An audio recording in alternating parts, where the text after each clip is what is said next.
Jadi korban dari penyakit COVID-19 ini. Kami semua bersedih bahwa ini menimpa kita, namun kami juga menghargai luar biasa dedikasi para tenaga kesehatan ini di semua lini yang telah memberikan sumbangsih yang terbaik kepada bangsa negara ini. Pemerintah bersedih untuk ini dan kami menyampaikan rasa bela sungkawa yang sedalam-dalamnya. Yakinlah bahwa kita berada dalam pengabdian yang benar, profesional, dan kita berikan semuanya untuk kebaikan rakyat kita yang kita cintai bersama ini. Pada kesempatan yang kedua, kembali lagi saya tidak henti-hentinya untuk menyampaikan beberapa langkah pokok yang dilakukan oleh pemerintah di dalam upaya pencegahan dan pengendalian COVID-19 ini. Saya tidak segan-segannya untuk mengingatkan kembali tentang bagaimana social distancing atau menjaga jarak pada saat melaksanakan kegiatan sosial bersama yang lainnya. Kami berharap bahwa kebijakan ini bisa diimplementasikan di seluruh tengah-tengah masyarakat kita, sampai dengan tahapan bahwa setiap komunitas mampu menjaga lingkungannya, saling mengawasi, saling mengingatkan, dan kemudian saling membantu. Karena pada hakikatnya inilah jati diri bangsa kita yang selalu bergotong royong, selalu memiliki tenggang rasa sosial untuk bersama-sama menghadapi COVID-19 ini. Oleh karena itu, kami melihat bahwa semakin hari semakin bagus upaya yang bisa dilaksanakan oleh masyarakat di dalam rangka menjaga jarak dalam konteks kontak sosial antar sesama. Sudah cukup banyak yang memahami, namun ini masih perlu kita tingkatkan, karena inilah salah satu cara yang paling efektif untuk menghindari, mencegah penularan dari satu orang ke orang yang lain. Ini menjadi penting karena kita sadari bahwa tidak seluruh orang yang di dalam tubuhnya ada virus COVID-19 memberikan gambaran sakit. Kita sering sekarang mendapatkan kasus dengan COVID-19 positif dalam keadaan yang sakit ringan, sehingga merasa tidak sakit, atau bahkan tanpa gejala sama sekali. Sadari bahwa ini menjadi bahaya, menjadi penting untuk bersama-sama kita kendalikan, karena inilah penularan yang terjadi di masyarakat kita. Terutama pada kelompok umur yang masih muda. Seringkali karena kondisi fisiknya, seringkali karena kondisi imunitasnya jauh lebih baik, maka tidak memperhatikan menjaga jarak, sehingga dia membawa virus ini tanpa gejala dan kemudian menularkan kepada keluarganya, dan kita tahu di antara keluarga kita mungkin ada yang rentan, orang lanjut usia atau orang dengan memiliki penyakit-penyakit komorbid sebelumnya, semisal diabetes yang sudah menaun, hipertensi, gagal ginjal dan sebagainya. Nah, mereka-mereka inilah kemudian kalau tertular akan masuk dalam kondisi yang berat dan tidak menutup kemungkinan untuk bisa memberikan ancaman terhadap jiwanya. Oleh karena itu, mari bersama-sama kita sadari bagaimana seharusnya kita bersikap di dalam menghadapi pandemi global COVID-19 ini, COVID-19 ini, sehingga kita harapkan bersama-sama kita bisa mengurangi aspek kemungkinan penularan antar orang. Ini yang penting. Kemudian yang kedua, kami menyadari bahwa semua ingin sehat, semua ingin tidak terkena penyakit ini. Oleh karena itu, manakala kemudian muncul gejala, kita harapkan yang pertama tidak panik, kemudian konsultasikan segera ke fasilitas kesehatan yang terdekat, ke dokter, ke puskesmas, ke rumah sakit, ataupun kemana. Dari sanalah kemudian tentunya dokter secara profesional akan mulai melihat, menilai apakah ada indikasi yang kuat untuk kemudian kita lakukan pemeriksaan swab untuk mencari kemungkinan ini adalah terinfeksi virus dan kemudian seberapa beratnya dan kemana harus kita rujuk di rumah sakit. Kita sadari bersama bahwa sekarang rumah sakit kita didatangi oleh banyak orang dan kemudian kapasitasnya hampir melebihi batas yang ada. Tetapi kalau kita lihat dan kita teliti dengan baik, sebenarnya banyak di antara mereka yang sebenarnya tidak perlu diindikasikan untuk masuk ke rumah sakit. Karena positif dengan keluhan yang ringan, sebenarnya cukup untuk melakukan isolasi diri. Strategi yang selanjutnya yang harus segera kita pahami adalah bagaimana kita melakukan isolasi diri.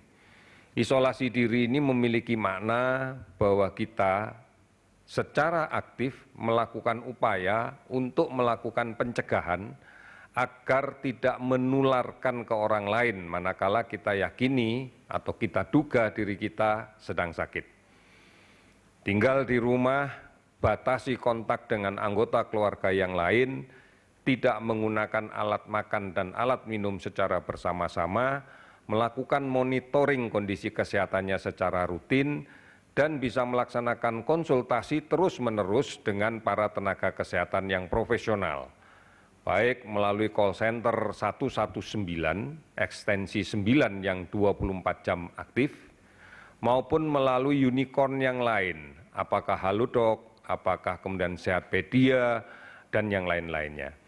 Ini juga harus dimaknai bahwa anggota keluarga yang lain menjadi supporting faktor untuk mereka yang sedang melaksanakan self-isolation atau isolasi diri.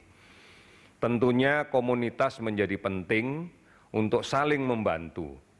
Apabila memang ada tetangga kita yang diharuskan melaksanakan isolasi diri, maka alangkah baiknya tetangga yang lainnya untuk selalu melihat, memonitor, memberikan dukungan, memberikan supporting kepada tetangga kita yang sedang melaksanakan isolasi diri. Inilah yang upaya yang bisa kita lakukan sehingga kemudian secara selektif kita bisa melakukan pengawasan untuk pencegahan penularan. Yang sekarang sedang dilaksanakan oleh pemerintah sejak hari Jumat sore adalah melakukan screening test. Kita akan melakukan pemeriksaan secara massal pada kelompok-kelompok beresiko. Sekali lagi, kita akan melakukan pemeriksaan pada kelompok-kelompok yang beresiko. Sebagai contoh, manakala ada kasus positif yang dirawat di rumah sakit, maka kita akan melakukan penelusuran terhadap keluarganya. Dan seluruh keluarganya akan kita lakukan screening test. Manakala kemudian dia juga memiliki aktivitas di luar keluarganya, misalnya bekerja di kantor, maka rekan kerja di kantor pun yang memiliki peluang kontak dekat akan seluruhnya kita tes. Ini upaya yang kita lakukan pada tahap awal untuk screening test, untuk pemeriksaan penapisan. Sudah barang tentu ini akan secara lebih besar, lebih masif segera kita laksanakan karena kita bersyukur bahwa 150.000 kit tes ini hari ini sudah berada di tanah air yang kemarin dijemput dengan menggunakan pesawat Hercules ke China. Posisi terakhir yang kami terima adalah bahwa pesawat sedang transit di Natuna untuk kemudian tidak berapa lama lagi akan melanjutkan perjalanan menuju Jakarta. Oleh karena itu dengan 150.000 kit, maka kita akan sebarkan ke seluruh tanah air sesuai dengan pengelompokan resiko, faktor resiko di masyarakat atas dasar kasus positif yang kita layani di rumah sakit. Ini yang menjadi acuan kita dan tidak berapa lama lagi kita juga akan mendatangkan jumlah yang lebih besar sehingga target kita adalah 1 juta kit untuk memeriksa kelompok yang berisiko di antara masyarakat kita. Kemudian sudah barang tentu dari hasil pemeriksaan ini, karena ini penapisan, karena ini screening, pasti harus ada follow up-nya. Yang pertama, apabila ditemukan kasus negatif, maka kita akan meminta siapapun yang hasilnya negatif untuk tetap melakukan social distancing, tetap melakukan untuk menjaga jarak dengan siapapun.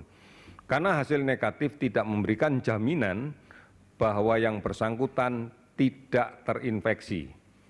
Kita pahami bahwa rapid test, tes cepat yang kita lakukan sekarang ini, basisnya adalah melihat respon serologi darah dari infeksi COVID-19.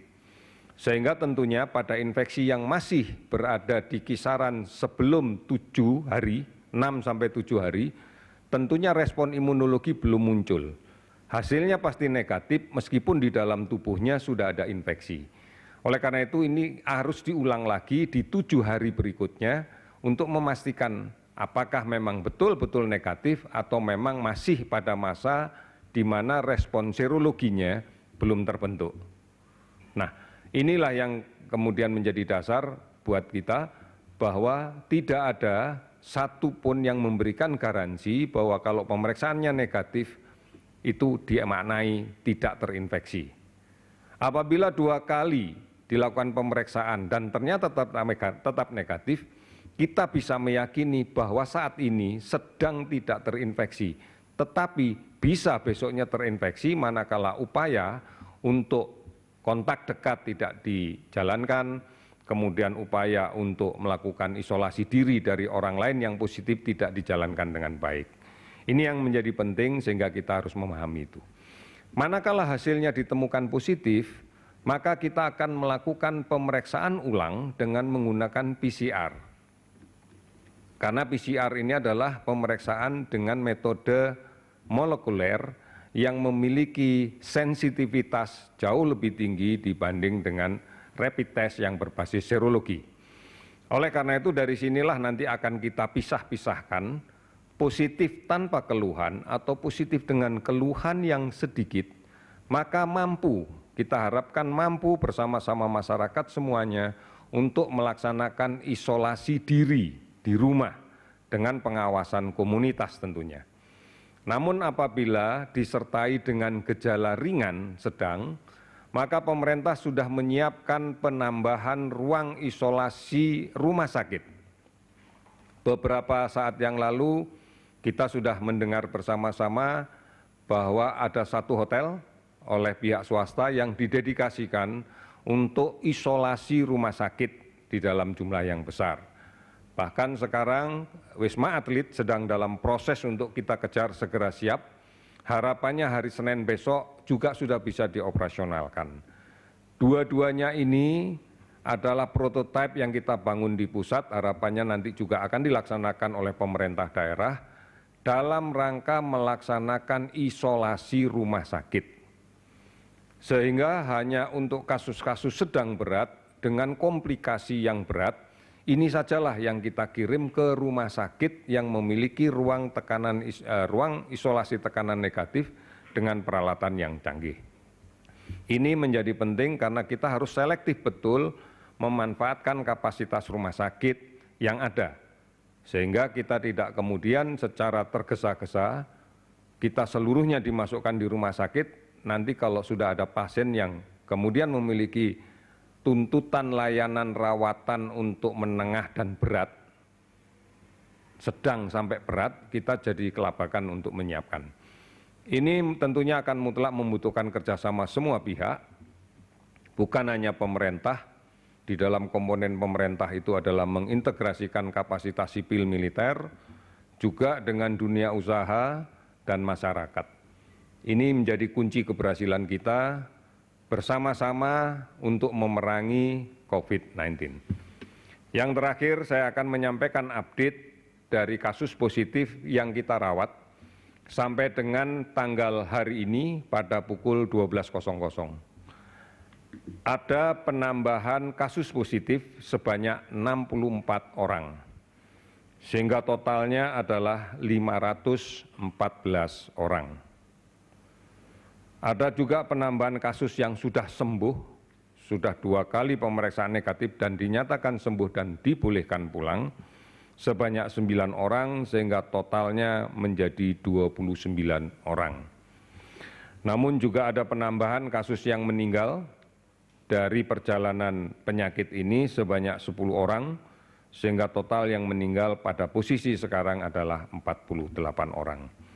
Distribusinya bisa dilihat di dalam tabel, dan data ini sudah kami berikan kepada Kepala Dinas Kesehatan Provinsi untuk kemudian dilanjutkan ke rumah sakit bagi kepentingan layanan rawatan rumah sakit dan kemudian diberikan kepada dinas dalam kepentingan untuk melaksanakan kontak tracing. Sudah barang tentu informasi ini juga sudah dilaporkan oleh kepala dinas masing-masing kepada kepala daerah masing-masing.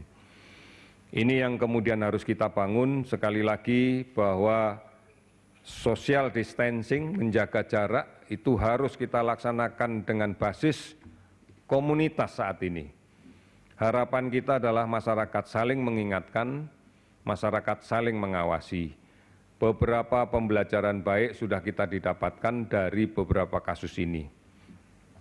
Kemudian yang berikutnya, kita juga sudah mulai menyiapkan tentang rumah sakit tambahan, screening, tes dengan menggunakan rapid test.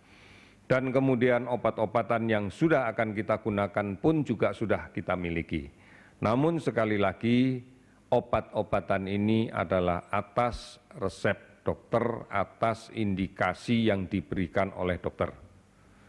Tidak dibenarkan untuk kemudian kita simpan sendiri atau kita minum dengan konteks pencegahan. Karena secara keilmuan tidak ada upaya pencegahan dengan meminum obat tertentu. Kembali lagi, bahwa menghindari, meminimalkan, membatasi kontak ini adalah cara yang paling baik. Yang kedua, jaga imunitas diri masing-masing agar tetap sehat, agar tetap bisa melaksanakan aktivitas ringan di rumah yang seimbang, karena bukan dimaknai bahwa bekerja dari rumah artinya tidak melaksanakan aktivitas apapun, ini justru akan menurunkan kondisi imunitas kita. Saudara-saudara, inilah beberapa hal yang saya sampaikan, mudah-mudahan bisa dipahami. Pemerintah secara serius, secara bersungguh-sungguh mengerahkan semua kapasitas yang dimiliki untuk menjaga agar yang sehat tetap sehat, tidak tertular, dan yang sakit segera bisa kita amankan untuk tidak menularkan kepada orang lain, dan kita berikan layanan yang terbaik agar segera sehat kembali, dan kita bersama-sama akan menuju ke masa depan yang lebih baik. Terima kasih, selamat sore.